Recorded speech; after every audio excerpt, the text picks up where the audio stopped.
स्वागत आहे मित्रांनो पुन्हा एकदा आपल्या चॅनलमध्ये योग महोत्सवाचे वृत्तांकन आपण काल मागच्या 2 दिवसापासून करत आहेत। या योग महोत्सवात अनेक महाविद्यालयाच्या विद्यार्थ्यांनी सहभाग नोंदवला आहे। तर चित्रकला असे या ललित कलेचाच असणारा हा प्रकार काल बी आपण घेतलेला आहे। याच समितीमध्ये असणाऱ्या मॅडम आहेत इथे, तर त्यांच्याशी आपण बोलूया, आपण पाहूया विद्यार्थी अतिशय छान छान रांगोळी ज्या ललित कलेमध्ये असते त्या रांगोळी कला प्रकार काल आपण चित्रकलेचा पाहिलेला आहे। तर त्यामध्ये असणारे हे सर्व समितीचे जे टीमचे मेंबर आहेत ते बोलूया, अतिशय प्रगल्भ आहेत, त्यांच्या अनुभवातून मागच्या अनेक वर्षापासून मॅडम काम करत आहेत। मॅडमशी बोलूया, बातचीत करूया। मॅडम नमस्कार। नमस्ते सर। मॅडम कालपासून परवा 2 दिवस झालं उत्साह फार मोठा आहे। आज रांगोळी आहे, म्हणजे जी रांगोळी भारतीय संस्कृतीचं प्रतीक मानले जाते। हो सर। तर तीच कला आज या योग महोत्सव स्पर्धेच्या माध्यमातून जास्त आता माझ्या मते रांगोळीला एक महिलांची संस्कृती मानल्या जाते, पण यामध्ये या कलेमध्ये मुलंसुद्धा येत आहेत। हो आता मी बघतोय स्पर्धक की मुलंसुद्धा आहेत त्याच्यामध्ये, कसा रिस्पॉन्स आहे थोडक्यात मॅडम आपण सांगा। सर स्वामी रामानंद तीर्थ मराठवाडा विद्यापीठ आणि सेवाभावी संस्था ही जी आहे सहयोग कॅम्पस, इथं जे योग महोत्सव चालू आहे सर, तर मी कालही म्हटलं होतं तुम्हाला की 5 स्टेजवर अतिशय उत्स्फूर्तपणे हा प्रतिसाद आपल्याला आहे। तर ललित कला या कला प्रकारामध्ये आज आम्ही रांगोळी हे घेतो आहेत आणि यानंतर आम्ही कलात्मक जुळवणी हा शेवटचा आमचा कला प्रकार राहणार आहे। तर आज आपण पाहतोय की मुलींची संख्या म्हणण्याही वाटते मॅडम आता काही प्रमाणामध्ये की या क्षेत्राच्या माध्यमातून का होईना झालं आपण पाहतो।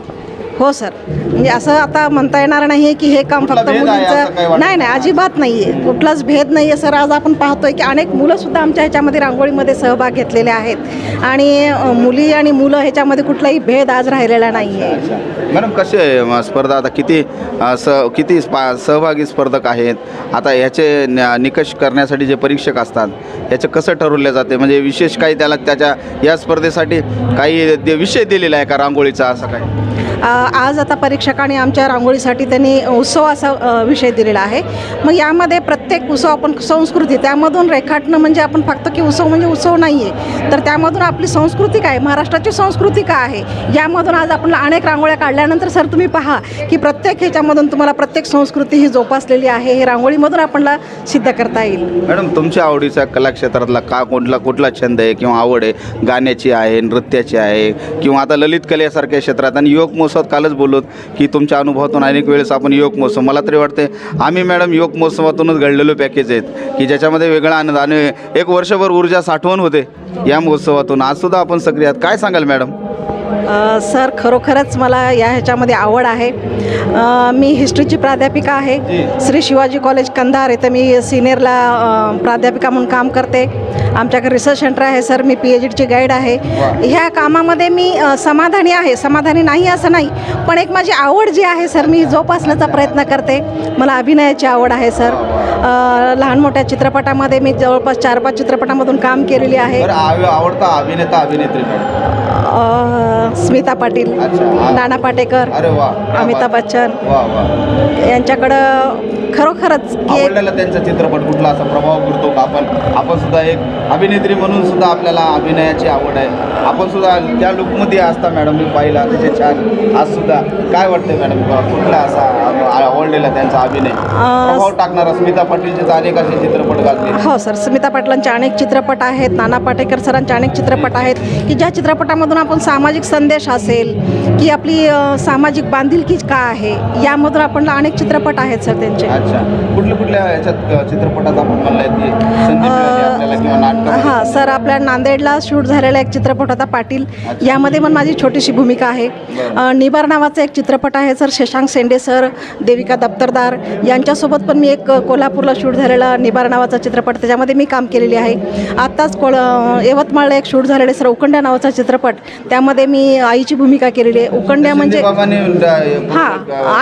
गणेश शिंदे बाबा बाबांनी आणि त्यामध्ये सर एक सामाजिक बांधिलकी का आहे किंवा आपण ग्रामीण उकंड्या ना मॅडम. उकंड्या नावाचा चित्रपट. तर एक ग्रामीण भागामधलं चित्र आणि उकंड्या का आहे. उकंड्या म्हणजे असं काही नाही आहे सर, एका मुलाचं नाव आहे ज्याला उकंड्यावर टाकून दिलेलं होतं आणि अशा ह्या उकंड्याचं पालनपोषण करण्याचं काम आम्ही केलेलं होतं. तर एक सामाजिक बांधिलकी असेल किंवा आपण ग्रामीण भागामध्ये म्हणतोय की स्वच्छता अभियान आहे, हागणदारी मुक्त आहे, या चित्रपटामधून अशा अनेक सामाजिक संदेश आम्ही समाजापुढे आणण्याचा प्रयत्न केलेला आहे. शिक्षण क्षेत्रात आपण PhD गाईड आहात, उच्च शिक्षित आहात, आपल्या हाताखाली अनेक आता PhD धारक विद्यार्थी सर. म्हणजे एकदम तुम्ही त्या शिक्षण क्षेत्रात उच्च लेवलला काम करता. हे करत असताना मॅडम आज अनेक वेळेस आपण पाहतो की कला, संगीत, सांस्कृतिक या किंवा नाट्य या जेवढे बी क्षेत्र आहेत मॅडम, ह्याचं जतन व्हावं, हे समृद्धी जी आहे आपली त्याचं पुढे जावं आणि मला वाटते माणसं जोडण्याचं काम कला करत असते. त्यासोबत आपला विकास होण्यासाठी आजच्या तरुणांना काय सांगाल मॅडम की त्या चारी बाजूनं तुमचा विकास घडावा. आता तुम्ही जसं घडलात मॅडम, म्हणजे आजसुद्धा एक नवचैतन्य वाटतं आपल्याकडे पाहिल्यानंतर, कारण की याचा प्रभावच आहे. तर याबद्दल काय म्हणाल सांग मॅडम. सर, मुलांसाठी किंवा मुलींसाठी किंवा आजच्या युवकासाठी मला असं म्हणावंसं वाटेल की शिक्षण हे तर घेतलंच पाहिजे.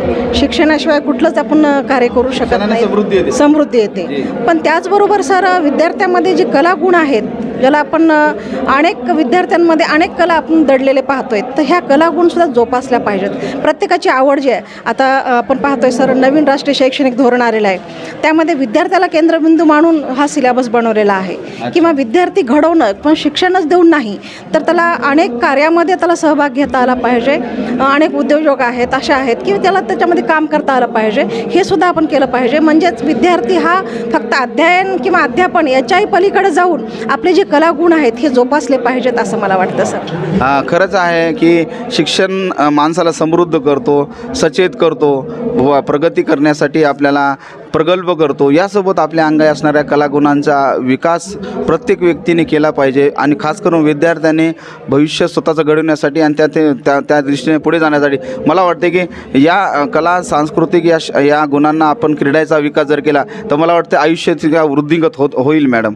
निश्चित आपल्याला एक बळ मिळतं, लढण्याचं एक मंच किंवा एका ग्राउंड जे असतं त्याच्यामधून एक ताकद मिळते, अनुभव मिळतं. मॅडमशी आपण आज खास बातचीत केली, छान वाटलं मॅडम. खूप खूप शुभेच्छा आपल्याला या निमित्ताने. Thank you sir. निश्चित यानंतर देखील अनेक वर्ष आपण या क्षेत्रात असंच चैतन्यमय राहावं आपण आमच्या शुभेच्छा चॅनलच्या वतीने. निश्चितच चला मॅडमशी बोलूयात आपण. अनेक मान्यवर आहेत या संबंधी आपण बोलणार आहोत. तर यानंतर भेटूया आपण. शेख अझरसह राहुल वहिवाळ. स्वागत आहे मित्रांनो पुन्हा एकदा आपल्यासोबत ललित कलेशी संबंधित. कालही आपण त्याचा विशेष एपिसोड या युवक महोत्सवाच्या माध्यमातून घेतलेला आहे.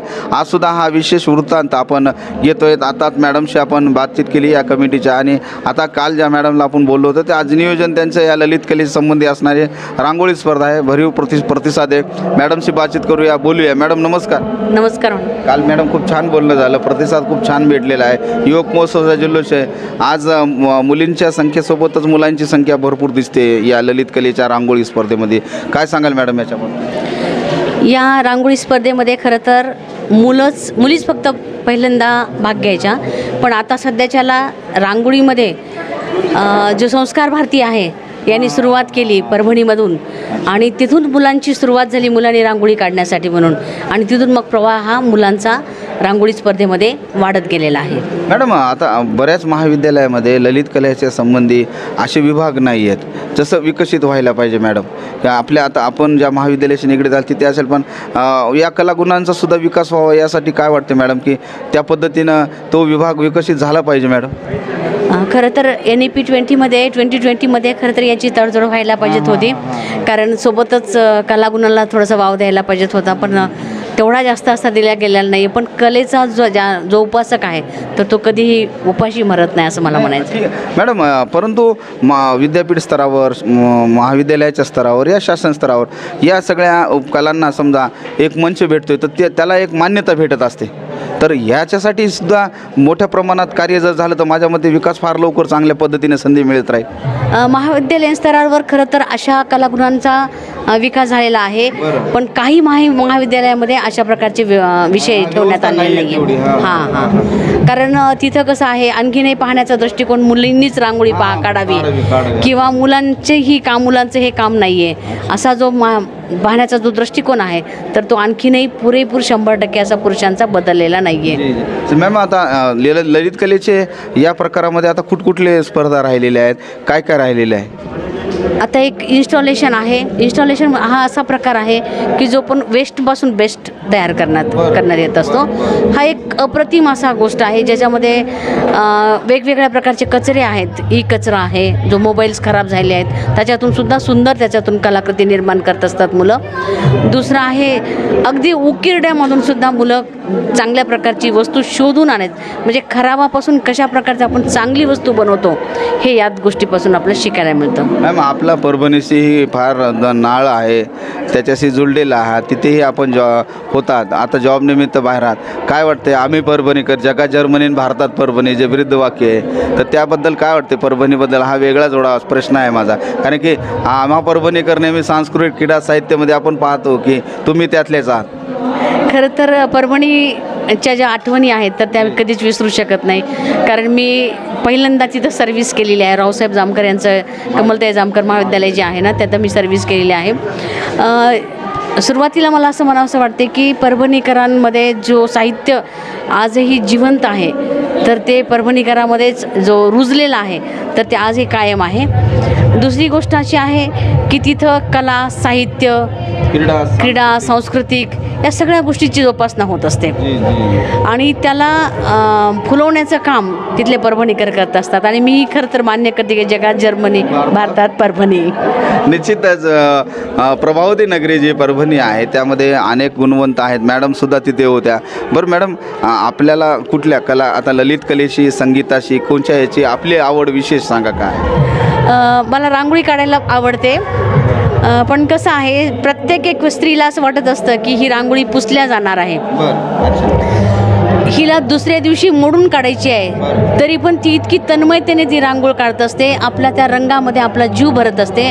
कारण असं आहे की तो जो जीवनामध्ये जो रंग भरत असतो तर संसारातील असतील तर तोच रंग ती रांगोळीमध्ये भरत असते. तिला माहिती असते हे पुसणार आहे. जसं आपलं जीवन आहे, आपल्याला संपणार आहे, तरी पण आपण जीवन जगत असतो. आज आपल्याला माहिती नाही आपण कधी मरणार आहे. त्या गृहिणीकडून ही गोष्ट खूप शिकण्यासारखी आहे की आज आपण आज आहोत, 1-2 मिनिटाला नाही आहेत. तशाच प्रकारची रांगोळीमध्ये सुद्धा स्त्रियांना माहिती असते की पुसणार आहे, तरी पण ती इतकी जीव ओतून रांगोळी काढत असते. हाच मला एक संदेश द्यायचा आहे. अतिशय छान संदेश दिलेला आहे. रांगोळी जी आहे, जी संस्कृती आहे आपली, एक स्त्री जी रांगोळी घरासमोर काढते तिला माहिती ती दुसऱ्या दिवशी मिटणार आहे, पण ती जी रंग भरते ती त्या रंगामधून तिचा तो आनंद असतो, तो संसाराचा तिचा असतो, ती आत्मीयता असते. तर ही संस्कृती जतन करण्याचं आणि या संस्कृतीबद्दल जे या स्पर्धेतून एक संधी भेटते, मला वाटते याचं जतन होणं या ललित कलेच्या माध्यमातून विद्यापीठ स्तरावर, महाविद्यालय स्तरावर असे प्राध्यापक करत असतात काम. याचा जास्त आनंद आहे. स्पर्धा खूप चांगल्या पद्धतीने संपन्न होत आहेत. यापुढे देखील स्पर्धेच्या जे स्पर्धक आहेत त्यांच्याबद्दल महाविद्यालयाच्या ज्या संघ व्यवस्थापक आहेत किंवा समितीचे सदस्य यांच्याशी आपण बातचीत करणार आहोत. तर पुन्हा आपण भेटूया यानंतर. शेख अझरसह मी राहुल वहिवाळ. नमस्कार, स्वागत आहे मित्रांनो. आपल्यासोबत योग महोत्सवामध्ये आपण वेगवेगळ्या मान्यवरांशी, ते स्पर्धकांशी बोललेले आहेत. कंधार महाविद्यालयाचे सन्माननीय त्या महाविद्यालयात प्राचार्य असणारे सर आपल्या सोबत आहेत. सरांशी आपण या निमित्ताने बोलूया, कारण की त्यांनीसुद्धा या विद्यापीठाच्या समितीवर आहेत आणि फार मोठ्या प्रमाणात त्यांचं काम आहे. आज विद्यार्थ्यांना प्रोत्साहन देत अशा ललित कला असतील, सर्व गुण असतील, यासाठी त्यांचा प्रयत्न चालू असतो. बोलूया सर. सर नमस्कार. नमस्कार सर, स्वागत आहे आमच्या चॅनलमध्ये. खूप धन्यवाद. सर, काय वाटतं आजचा हा योग महोत्सव विद्यार्थ्यांना आपण शिक्षणाच्या माध्यमातून समृद्ध करण्याचं काम करत असता, त्यांचा सर्वांगीण विकास होण्यासाठी आपल्या महाविद्यालय स्तरावर, विद्यापीठ स्तरावर आपल्या माध्यमातून प्रयत्न केला जातो. हा खऱ्या अर्थाने मला वाटतं विद्यार्थ्यांना मिळालेली संधी, या संधीला कसं पाहत असतो? विद्यापीठाच्या वतीनं हा आपले जे ॲफिलिएटेड 4 कॉलेजेसमधले महाविद्यालय आहेत ते 4ही महाविद्यालयातले जवळपास 100 महाविद्यालयांनी या युवक महोत्सवामध्ये सहभाग घेतलेला आहे. आणि मागच्या वर्षापासून या विद्यापीठाच्या युवक महोत्सवाची थीम नाव ठरलेलं आहे ज्ञानतीर्थ. कारण का आपलं जे विद्यापीठ आहे ते ज्ञानतीर्थ विष्णुपुरी या नावाने ओळखलं जातं. साधारण 30 कला प्रकारामध्ये आपण हा युवक महोत्सव घेतो आहोत 4 दिवस. आणि यावर्षी व्यवस्थापन परिषदेने मान्य कुलगुरू महोदयांच्या मार्गदर्शनाखाली की जे बजेट होतं या युवक महोत्सवात ते आम्ही 5 लाखांनी वाढवलेलं आहे. आणि त्यामुळं आपल्या भागातील ग्रामीण भागातील हे विद्यापीठ आहे, मराठवाड्यातील अतिशय दुष्काळी भागातील, आणि शिक्षणाचा बॅकलॉग निश्चितच आपला कमी आहे. त्यामुळे आपले जे काही कला प्रकार आहेत, जे विद्यार्थी आहेत, त्यांना आपण संधी दिली पाहिजे. हा उदात्त हेतू विद्यापीठाचा मान्य कुलगुरू महोदयांचा आणि आमच्या व्यवस्थापन परिषदेचा राहिलेला आहे. सहयोग कॅम्पस येथे हा युवक महोत्सव पार पडतो आहे. तर सहयोग कॅम्पसचे सन्माननीय आंबर्डे साहेब असतील, प्राचार्य गिरगावकर सर असतील, यांनी अतिशय चांगल्या पद्धतीने या ठिकाणी हे सर्व कार्यक्रम व्यवस्थित पार पाडाव्यासाठी सुयोग्य असं नियोजन केलेलं आहे. त्यामुळे त्यांचे या ठिकाणी धन्यवाद देतो. आणि विविध कला प्रकार सध्या सुरू आहेत. त्याच्यामध्ये पोवाडा असेल, आंबेडकरी जलसा असेल, प्रबोधनकार जलसा असेल. तर यामधून आपले विद्यार्थी आजच्या जे काही दररोजच्या ज्या काही घडामोडी असतात, सामाजिक जीवनामध्ये जे काही त्यांना अडथळे वाटतात, त्यांना जे चुकीचं वाटतं त्याच्यावरती ते प्रहार करतात. आणि ते आता सध्या 1 नंबर स्टेजवरती सुरू आहे जलसाच्या माध्यमातून. आणि एक उत्साह, सळसळता उत्साह 4 दिवस असतो आणि एक वेगळं काहीतरी त्या आपल्याला द्यायचं असतं आणि ते या स्टेजवरून परफॉर्म करून देत असतात. त्याच्यामुळं त्यांच्यातले जे काही सुप्त गुण आहेत, विविध कला आहेत, त्यांना आपण संधी दिली पाहिजे, हा यामागचा उद्देश आहे. म्हणूनच आपण दरवर्षी या ठिकाणी युवक महोत्सव घेतो. आणि जे मागच्या वर्षीपेक्षा यावर्षी महाविद्यालयांची संख्या वाढलेली आहे, सहभागी विद्यार्थ्यांची संख्यासुद्धा वाढलेली आहे. आणि विशेष मला उल्लेख करावा असा वाटतो की मुलींची संख्या अतिशय चांगली आहे. आणि त्यातल्या त्यात तुम्ही जर म्हणालात, मग पोवाडा असेल, कव्वाली असेल किंवा आंबेडकरी जलसा असेल, याच्यामध्ये मुलींमध्ये जास्त उत्साह आहे आणि त्या अतिशय चांगल्या परफॉर्म करत आहेत. विद्यापीठानं दिलेली संधीचं सोनं मुली करतायत. नक्कीच नक्कीच. आणि आपला हाच आहे की जोपर्यंत मुली पुढे येत नाहीत, शिकत नाहीत, म्हणजे आपण प्रगत राष्ट्र म्हणू आपण महाराष्ट्राला पुरोगामी महाराष्ट्र म्हणतो, शाहू फुले आंबेडकर यांचं महाराष्ट्र, तो म्हणून मुलींना संधी मिळाली पाहिजे. आणि आमच्या प्राध्यापक भगिनी या ठिकाणी परीक्षक आहेत, म्हणजे कुठलाही त्यांनी पण ते स्वतःच्या नेतृत्व त्यांचं आहे. नक्कीच. कारण का ते स्वतः 4 दिवस आपल्या संसाराचा विचार न करता ते पूर्ण वेळीत आहेत. मग ते किती रात्री 2 वाजो, 3 वाजो, 4 वाजो, ते सदैव तत्पर आहेत. हे सुद्धा विशेष या ठिकाणी या युवक महोत्सवाचं उल्लेखनीय बाब आहे असे मला वाटते. त्याच्यामुळं हा युवक महोत्सव या सगळ्यांच्या सहकार्यातून, सगळ्यांच्या मेहनतीतून या ठिकाणी साकार होत आहे, याचा आम्हाला आनंद आहे. आणि सर एक प्रश्न आहे की आपण कंधार कॉलेज जे आहे ग्रामीण भागात आहे, ग्रामीण भागात आहे. होय. तर मोठ्या प्रमाणात आपण जे सांगितलं की मराठवाडा आपला आहे, ग्रामीण भागातल्या विद्यार्थ्यांना हे मंच भेटते. सर काय वाटतं आपल्या अनुभवातून, आता या कला संस्कृतीचं जतन थोडं लोप पावत चाललेले बऱ्याच प्रमाणामध्ये आपण पाहतो. तर निश्चित आपण हे पाहत असताना या विद्यार्थ्यांकडे याचं भविष्य दोन्ही तिन्ही गोष्टीचं कसं ताळमेळ बसून सांगाल सर? आपल्याला अतिशय अभिमानाने या ठिकाणी सांगतो की आमच्या संस्थेचे संस्थापक संचालक कैलासवासी डॉक्टर भाई केशवरावजी धोंडगे साहेबांनी ह्या जे काही उपजत कला आहेत ग्रामीण भागातल्या, त्या जोपासण्याचं काम केलेलं आहे. जागतिक गुराखी साहित्य संमेलन दरवर्षी संस्थेच्या वतीनं आयोजित केलं जातं, आपल्याला माहिती आहे. दरवर्षी 26 जानेवारी ते 29 जानेवारीपर्यंत. म्हणून आमच्या आमच्या संस्थेच्या वतीनं मुळात ह्या ज्या कला आहेत ते जोपासण्याचं काम करतो. आणि आमच्या महाविद्यालयाचा जवळपास 19 कला प्रकारामध्ये सहभाग आहे. आणि मला वाटतं की केवळ धोंडगे साहेबांच्या या कल्पनेतून हे आम्हाला सहज शक्य होत आहे. माझ्या महाविद्यालयाची टीम, अतिशय प्राध्यापक माझे बंधू भगिनी अतिशय मेहनत घेत आहेत. आणि जिथं उपजतच ही कला असते तिला वाव मिळाला पाहिजे, म्हणून आमच्या संस्थेच्या वतीनं धोंडगे साहेबांच्या मार्गदर्शनाखाली आणि आमचे आत्ताचे अध्यक्ष प्राध्यापक डॉक्टर पुरुषोत्तमरावजी धोंडगे साहेब, संस्थेचे सर्व संचालक पदाधिकारी ही परंपरा जोपासते आहेत. याही वर्षी आम्ही तो गुराखी साहित्य संमेलनाचा कार्यक्रम घेतलेला आहे. एवढं ते ग्रामीण भागातले कलाकार तर असतात, पण आमच्या शाळेतली, महाविद्यालयातली जी विद्यार्थी आहेत कलावंत, त्यांना सुद्धा आम्ही त्या ठिकाणी संधी देतो. म्हणून हे सगळे कला प्रकार आम्ही आमच्या संस्थेच्या वतीनं, महाविद्यालयाच्या शाळेच्या वतीनं जोपासतोच आहोत.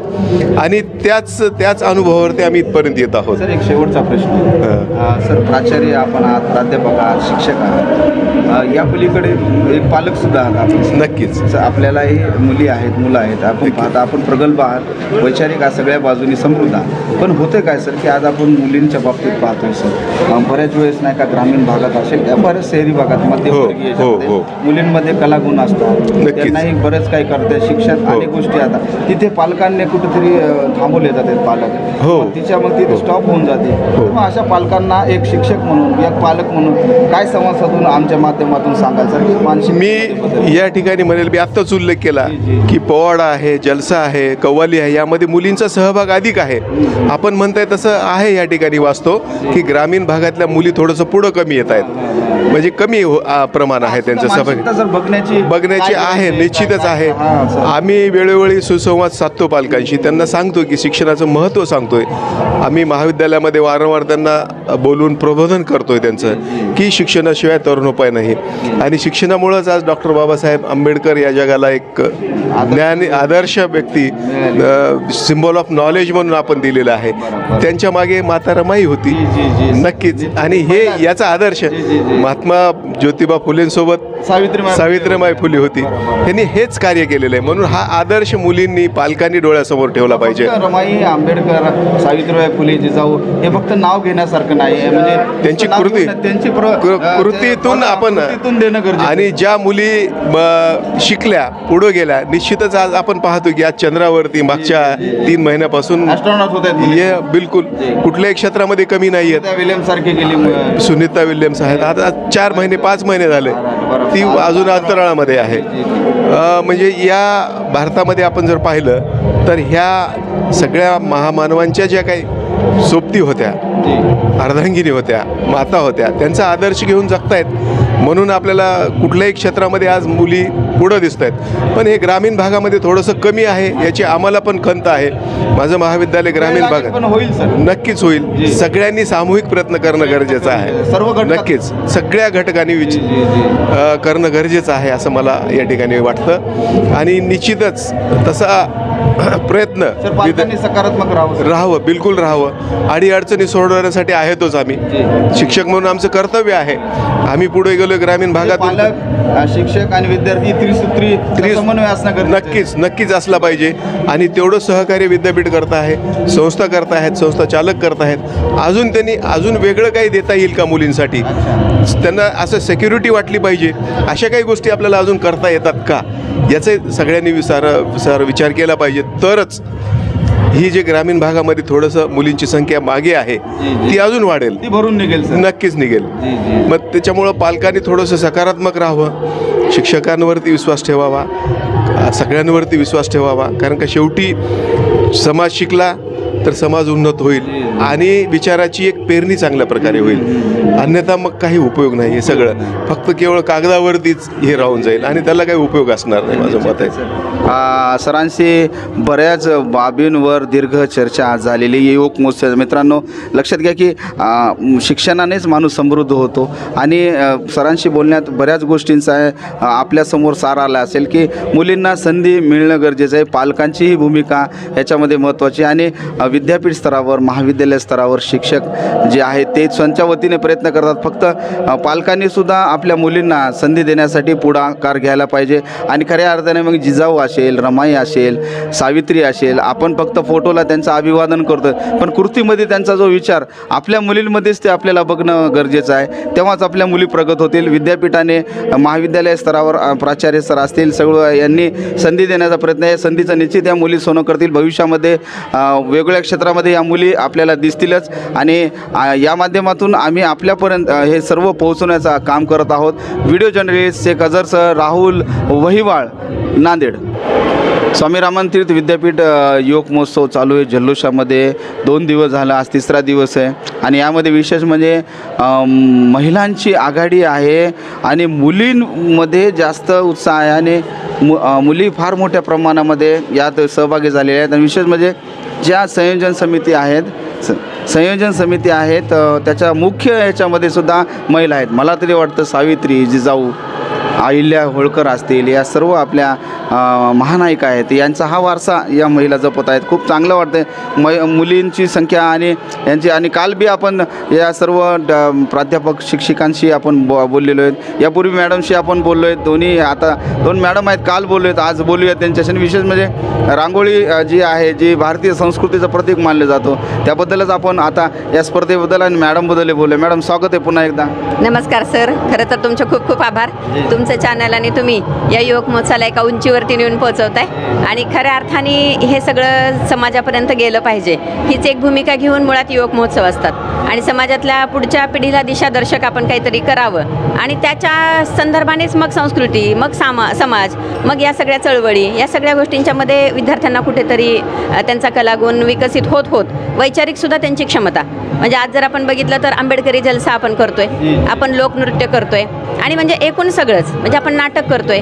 असा एकही कलाक्षेत्र इथं शिल्लक राहत नाही 30 कला प्रकारांमध्ये की त्यांचा सर्वांगीण विकास झाल्याशिवाय राहणार नाही. आणि खरं तर या सगळ्या गोष्टी जर घडल्या तर आपण जे आता म्हणतोय की मुलं जरा पुस्तकांच्यापासून बाजूला जात आहेत, समाज जरा वेगळ्या गोष्टीकडे ओढला जातोय, तर त्यांना जरा समाजाच्या प्रवाहात आणण्याचं काम मला वाटतं अशा पद्धतीच्या युवक महोत्सवांच्या माध्यमातून आणि या झालं स्पर्धा पाहिजे. एक संस्कार देण्याचं काम, संस्कार एक व्यक्ती घडवण्याचं काम या माध्यमातून होते असं वाटतंय मॅडम. हो, संस्कार तर महत्त्वाचाच भाग आहे. संस्कार असल्याशिवाय आपण म्हणतो की खऱ्या अर्थाने आपल्या जीवनाला काही अर्थ उरणार नाही. पण संस्कारांच्या बरोबरीनं जर त्याला विचाराची जोड मिळाली, संस्कार आणि विचार आणि त्याच्याबरोबर जर आपण आचार त्या पद्धतीचा जर केला तर मला वाटतं याच्यापेक्षा सुंदर असं व्यक्तीचं जीवन होऊ शकत नाही. आणि हे एकत्रीकरण करणं, ह्या कड्या आहेत वेगवेगळ्या. म्हणजे आपण कॉलेज महाविद्यालयांच्यामध्ये शिकत असतो तर तेव्हा आपण विचार घेतो, मग आपण असे सगळे प्रोग्राम करतो, तर तिथं आपल्यावरती त्याचे अजून संस्कार होतात. आणि आपण जेव्हा इथून बाहेर पडतो तेव्हा मग एक पूर्ण व्यक्ती जो आपल्याला समाजाला एक चांगल्या पद्धतीनं दिशा देणारा असो अशा पद्धतीने. बरं मॅडम, आता मला एक महत्त्वाचा प्रश्न विचारायचा आहे की अनेक वेळेस असं होतं, प्राध्यापकाचा विषय असतो इतिहास,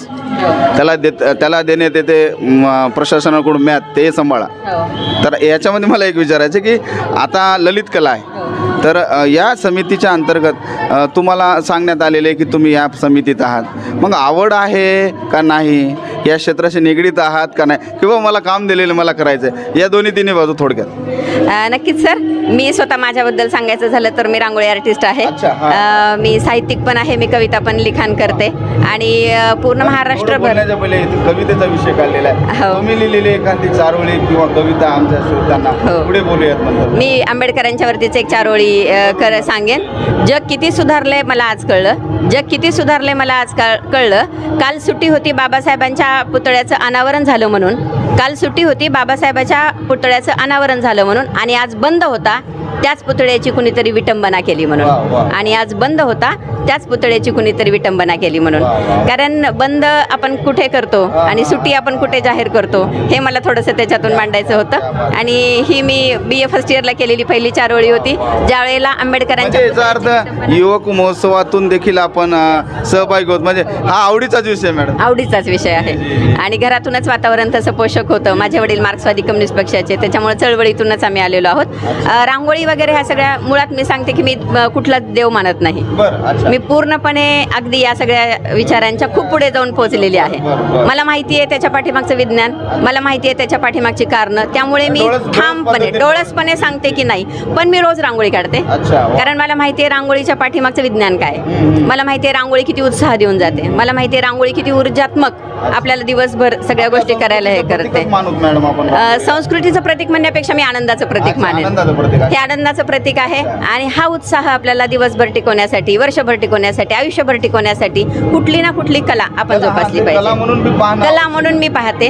आणि मग ज्यांच्याकडे हा दृष्टिकोन नसतो त्यांनी तो करावा म्हणून त्याला संस्कृतीचं नाव दिलं गेलंय असं माझं ठाम मत आहे. आणि मी महाराष्ट्रभर या पद्धतीचा विचार पुढे नेण्याचं काम करते. मी याच्यावरती लेखन सुद्धा केलंय. तुम्ही काम महाविद्यालय स्तरावरून युवक महोत्सव असेल, साहित्य असेल आणि शिक्षण या सर्व क्षेत्रात काम करतात. काय वाटतं आजच्या मुली ज्या आहेत आपण पाहतो, ही जी कला आहे याचा विकास होण्यासाठी पुढे भविष्य त्यांना पुढे चांगलं आहे का? हो, नक्कीच चांगला आहे. कारण सध्याचा काळ जो आहे तो माणसांच्याकडे पैसा भरपूर आहे पण वेळ नाही आहे. आणि ज्याच्याकडे कला आहे तो माणूस कधीही मरणार नाही, उपाशी तर मरणारच नाही. मुळात तो खूप दीर्घ आयुष्य तर जगतोच, कारण त्याच्याकडे कला असते जगण्याची. आणि अजून त्याला जर आपण आता त्याला व्यवसायाची दिली, माझं स्वतःचं इन्स्टिट्यूट आहे, त्याच्यामध्ये मी स्किल डेव्हलपमेंटचे कोर्सेस घेते. आणि त्याच्या अंतर्गत मी महिलांना सांगते की तुम्हाला आता डिग्रीपेक्षा, माझ्या संस्थेचं ब्रीद वाक्यच आहे, नाम की नाही काम की डिग्री. आणि नाम की नाही काम की म्हणत असताना अगदी तो फक्त व्हाईट कॉलरच नाही झाला पाहिजे, तर तो समाजाच्या प्रती आपली बांधिलकी स्वीकारून माझ्या घराच्या बाबतीमध्ये सुद्धा मला काय करता येईल, माझं स्वतःचं जीवनमान उंचवण्यासाठी सुद्धा मला काय करता येईल, या अनुषंगाने मी त्यांच्याबरोबर बाजूने आपला प्रयत्न चालू असतो. हो, सगळ्याच बाजूने प्रयत्न चालू आहेत. निश्चित मॅडमशी खूप छान संवाद झाला. मॅडम, आपल्याशीही काल बातचीत झाली माझी, बोललोत आपण बराच विषयाशी झाला. आज दुसऱ्या दिवशी देखील भेट झाली, रांगोळी स्पर्धा आहे, आजचा फ्रेश दिवस आहे, उत्साह आहे, काय वाटतं मॅडम? खूप आनंद होते. खूप मोठ्या संख्येने स्पर्धक या स्पर्धेमध्ये सहभागी झालेले आहेत. उत्साहाचं वातावरण आहे. प्रत्येक स्पर्धक दंग होऊन आपल्या कलेमध्ये इथं रममाण झालेला आहे आणि आम्हाला इथं त्यांना पाहताना सुद्धा खूप आनंद होतोय. मॅम, आता मी मॅडमला जो प्रश्न विचारला आहे तोही प्रश्न तुमच्याकडेच आहे. तो चेंडू तुमच्याकडे टाकतोय की प्रशासन, विद्यापीठ, महाविद्यालयाने जबाबदारी दिली का, आवड आहे कलेची, या संबंधित थोडं वाटते की बा याच्याच असलं पाहिजे, काय सांगाल या बाबतीत? किंवा आपण बी योग महोत्सव असतील का या गोष्टीशी कनेक्ट आहात? सर, नक्कीच मला खूप मुळातून आवड आहे की कोणतीही कला मनापासून मी एन्जॉय करते, म्हणजे पाहते. मी माझ्या ठिकाणी जरी म्हणजे एखादी कला नसली, मला खूप सुंदर अशी रांगोळी काढता येत नाही किंवा खूप सुंदर असं चित्र काढता येत नाही, पण मला पाहायला खूप प्रोत्साहन देण्याचं, पाहण्याचं काम मात्र मी मनापासून करत असते. कारण मुळातच कलाकार हा जन्मावा लागतो, तो काही तयार करता येत नाही. म्हणून निदान त्या कलेचा आस्वाद घेणं, आस्वादक भूमिका आणि प्रोत्साहन देणं हे तितकंच महत्त्वाचं मानते मी आणि मला ते मनापासून आवडतं. आपलं कॉलेज कुठलं आहे म्हणलं? शिवाजी कॉलेज हिंगोली. शिवाजी कॉलेज हिंगोली आहे. हिंगोलीमध्ये बी मॅडम कला सांस्कृतिकचं जतन मोठ्या प्रमाणात केलं जातं, वेळोवेळी चांगल्या स्पर्धा देखील आयोजन केल्या जातं. पहिले सर हिंगोलीमध्ये भेंडे एकांकिका व्हायच्या, मध्ये काही कालांनी त्या बंद झालेल्या आहेत. तरी पण ग्रंथोत्सव वगैरे या पद्धतीनं स्पर्धा होत असतात. आपल्या महाविद्यालयाने सहभाग घेतला मॅडम यात विविध कला प्रकारामध्ये? हो, आमचा वादविवाद, त्याच्यानंतर वक्तृत्व आणि लावणी या कला प्रकारामध्ये आमच्या महाविद्यालयाचा संघ सहभागी आहे. आता आमच्या मॅडमशी खूप वेळ बोललो मी. मॅडमने सांगितलं रांगोळीबद्दल आपण काय सांगता मॅडम? आपण स्त्री आहात. मॅडमचं स्पष्ट बोललेले आहेत, तुम्ही काय सांगाल रांगोळीबद्दल? खरं तर आपल्या संस्कृतीमध्ये पूर्वापार रांगोळीला एक महत्त्व आहे. कारण सकाळी उठल्याच्या नंतर घरची गृहिणी अंगण साफ केल्याच्या नंतर, आधी सडा टाकल्याच्या नंतर रांगोळी, म्हणजे छोटीशी का होईना ती रांगोळी, म्हणजे ते एक प्रतीक होतं मांगल्याचं, शुभतेचं, आणि कसं प्रसन्न वाटतं मनाला रांगोळी पाहिल्याच्या नंतर. आणि तीच कला पुढे जोपासल्या गेलेली आहे आणि त्याच्यातून कलाकार आपल्या भावभावना व्यक्त करतो आहेत. आता रांगोळीमध्ये खूप सारे प्रकार आलेले आहेत काळानुसार, आणि त्यातून मग आपली कला असेल, संस्कृती असेल, किंवा मग सामाजिक प्रश्न असतील किंवा वेगवेगळ्या समस्या असतील, हे सगळे रांगोळीच्या माध्यमातून व्यक्त करू लागलेले आहेत कलाकार, आणि त्याच्यामुळे त्यांना खूप संधी आहे या कला प्रकारामध्ये. अभिनंदन मॅडम, धन्यवाद सर. मॅडमला एक शेवटचा प्रश्न मॅडम.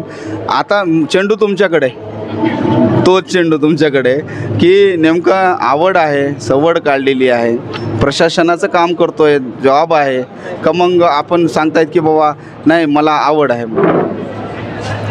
काय सर, आवड तर आहेच, आवड तर जोपासलीच पाहिजे आणि प्रशासनाचं काम पण तेवढंच चांगलं चोखपणे बजावलं पाहिजे. जी जबाबदारी आपल्याला दिली, जी भूमिका आपण बजावतोय त्यामध्ये आपण कुठेही कमी पडायला नाही, त्यामधून आवड पण जोपासलीच पाहिजे. जी निश्चित मॅम. मी आता एकच शेवटचा जाताना प्रश्न आहे की आज देशाच्या राष्ट्रपतीसुद्धा महिला आहेत आणि मी अशा 3 प्रभावी महिला नेतृत्व करण्यात त्यांच्यामध्ये बसलेलो आहे. माझी थोडी कोंडी झाली बऱ्याच प्रश्नांची, परंतु मला बरंच काही शिकायला भेटलं. मला खरं सांगतो की नेमकं याचं आकलन झालं की बऱ्याच गोष्टी आहेत, एक पुढे जाण्यासाठी आणि करण्यासाठी धडपड आहे. आणि मागच्या 3 दिवसापासून या समितीतल्या ज्या इतक्या प्रभावी महिला आहेत त्या आपलं काम अतिशय चोखपणे करतात. एक आदर्श आहे या गोष्टीचा. मॅम, काय सांगाल आजच्या मुलींना पुढे कशा पद्धतीनं काम करावं, कसं पुढे जावं? सर आज जर पाहिलं आपण अशी परिस्थिती आहे, मुली कुठेही कमी नाही आहेत. प्रत्येक क्षेत्रामध्ये मुली आहेत सर. मुलापेक्षाही आत्ताच आमच्या प्राचार्याने सांगितलं होतं, सूर्यकांत जोगदार सर, की इथे सुद्धा युवक महोत्सवामध्ये सुद्धा मुलांच्या पेक्षाही मुलींचं प्रमाण जास्त आहे. प्रत्येक स्टेजला तुम्ही पहा, मग त्यामध्ये मुलींची संख्या जास्त आहे. तर ही मुलींची संख्या आज आपण पाहतोय की कोणत्याच ह्याच्यामध्ये कमी नाही आहे, कमी नाही आहे. काय सांगाल मॅम शेवटी आज? हो, नक्कीच मुलींची संख्या जास्त आहे, पण मला वाटतं या संख्येला एक चांगल्या विचाराची दिशा मिळणं फार गरजेचं आहे. कारण बऱ्याच वेळेला गर्दीमध्ये माणूस हरवून जाण्याची सुद्धा भीती खूप असते. गर्दीला चेहरा नसतो, परंतु उद्या शंका बी मॅडम की कमी बी शंका होऊ शकते. हे वाढण्यासाठी नाही, म्हणून आपला चेहरा जर आपण निर्माण केला, एक स्वतःची डेव्हलपमेंट केली आणि एक स्वतःची ओळख जर निर्माण केली, तर ती ओळख कधीच पुसून टाकली जाता येत नाही. आणि ती ओळख मला वाटतं या निमित्तानं मुलींनी निर्माण करावी आणि ती टिकवण्याचा प्रयत्न करावा, एवढाच संदेश. मॅम आई म्हणून काय म्हणाल? आई म्हणून प्रत्येक मुलीनं आपली कला जोपासत असताना कलेच्या प्रती जेवढं प्रामाणिक राहिलं पाहिजे, तेवढंच आपल्या आईवडिलांच्या ज्या अपेक्षा आहेत त्यांच्या प्रतीही प्रामाणिक राहून आपलं कार्य त्यांनी करावं, एवढं एक आई म्हणून मी त्यांना सांगू इच्छिते. एक आई, एक ताई, या सगळ्याच नात्यामध्ये परफेक्शन जे असतात एका महिलेमध्ये असतात. आणि या सगळ्या नात्यांमधून पहिले एक महिला म्हणून तिला पाहणं गरजेचं आहे की तिच्या आशा, आकांक्षा, तिचे स्वप्न असतात, तिला काहीतरी देण्याचं. कारण की सकाळी उठण्यापासून तर झोपेपर्यंत ती स्वतःचं काम, स्वतःचा जॉब, आता सगळ्या काही गोष्टी करत असते. सगळ्यांना सुट्टी भेटत असते, वडिलांना भेटते, मुलांना सगळ्यांना भेटते, पण आईला भेटत नाही सुट्टी. तर या गोष्टी आपण जाणल्या असतील. मला तरी वाटतं इतक्या प्रभावशाली महिला त्या सगळ्याच बाजूमध्ये परिवाराचं सांभाळत आहे, आपल्या ज्यांचा जॉब आहे, ज्या ठिकाणी काम तो सांभाळत आहे, आणि समाजाचंही जोपासण्याचं काम अतिशय चोखपणे करत असं. अतिशय अभिनंदन, आपल्या सर्वांचं खूप खूप अभिनंदन. आणि आपल्या हातून नेहमी निश्चितच चांगले कार्य व्हावं या शुभेच्छा आपणास. आपलं भविष्य खूप चांगलं आहे. अशा प्रभावशाली व्यक्ती आणि विद्यार्थी जे आहेत त्यांच्याशी हा संवाद साधण्याचा हा माध्यम आपल्या चॅनलच्या माध्यमातून मी केलेला आहे. मित्रांनो, अजून आज आहे मी, यानंतरसुद्धा अजून अनेक जणांना आपल्याला बोलायचं आहे. व्हिडिओ जर्नलिस्ट शेख अझहरसह राहुल वहिवाळ, युवक महोत्सव, नांदेड.